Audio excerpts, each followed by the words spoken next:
हर राज्य अपने अपने आधार पर यूसीसी उत्तराखंड लेकर आया है। कई अन्य राज्य इस पे चर्चा कर रहे हैं। राज्यों की अपनी इच्छा है, अगर कोई लाना चाहता है तो लाए, इम्प्लीमेंट करे।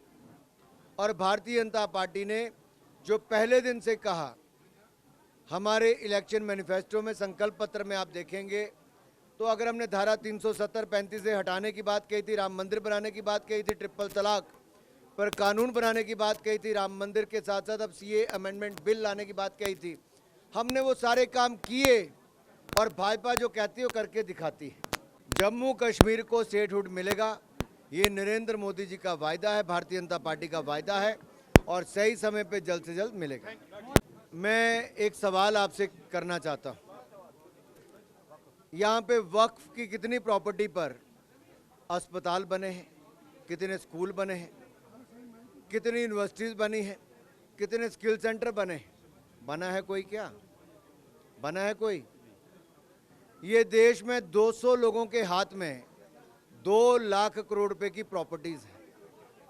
कांग्रेस ने 2004 में जो सच्चर कमेटी बिठाई, 2006 में सच्चर कमेटी की रिपोर्ट में आया कि वक्फ बोर्ड बनना चाहिए। उसमें कहा गया कि इसमें पारदर्शिता, जवाबदेही, ट्रांसपेरेंसी, अकाउंटेबिलिटी लानी चाहिए। और 200 लोगों के हाथ में जो प्रॉपर्टी है, इससे कम से कम साल का 12,000 करोड़ रुपए की इनकम हो सकती है, जो मुस्लिम विधवाओं पर, मुस्लिम तलाकशुदा महिलाओं पर, मुस्लिम बेटियों या बेटों पर, बच्चों पर, मुस्लिम पसमानदा मुसलमानों पर या मुस्लिम परिवारों के लिए हेल्थ हो, एजुकेशन हो, अन्य सुविधा हो, स्कॉलरशिप स्कीम्स हो, सब कुछ दिया जा सकता है अगर आमदन हो। लेकिन अगर 200 लोग अपनी मर्जी से ज़मीनें बेचते जाएंगे और पैसे कमाएंगे, और 2013 में कांग्रेस ने अमेंडमेंट लाकर ये कह दिया था वक्फ बाय यूज़र के माध्यम से कि आप किसी प्रॉपर्टी को कह दो कि वक्फ की प्रॉपर्टी है, तो जिसकी प्रॉपर्टी है उसको जाना पड़ेगा वक्फ ट्रिब्यूनल में बताने के लिए कि उसकी कैसे पूरे कागज़ लेके वक्फ को सबूत नहीं देना है। इसमें कितने हज़ार मुस्लिम परिवारों की ज़मीन पर कब्जा वक्फ ने कर लिया है। अरे दुनिया भर के मुस्लिम देशों में वक्फ नहीं रहा। मैंने पार्लियामेंट में कहा, कहीं नहीं है। सऊदी अरेबिया से लेके, यूएई से लेके, पाकिस्तान से लेके अन्य देशों में देखिए साहब, कहीं पे नहीं है।